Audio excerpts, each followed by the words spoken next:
आपण बोलू शकतो. आपल्या मुलांवर असे संस्कार करा की त्यांना प्रत्येक धर्माबद्दल आदर निर्माण झाला पाहिजे. निस्वार्थ सेवा गोष्टी आपल्या आयुष्यात अवलंबू तेव्हा ती आपण गुरु तेग बहादूर यांना दिलेली खरी श्रद्धांजली ठरेल. श्री गुरु तेग बहादूर साहिब जी यांचा संदेश आजही जिवंत आहे.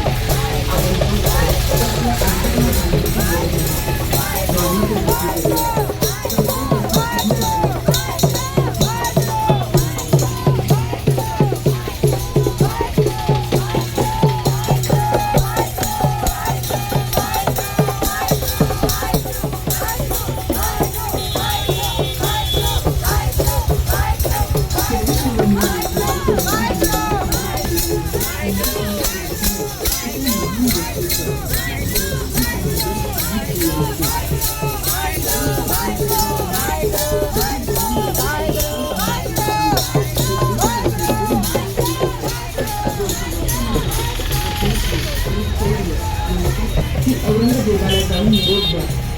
जर तो माझं धर्मांतर करू शकला तर बाकीचे हिंदू लोक देखील धर्मांतर करायला तयार होतील. मानवतेची ही लढाई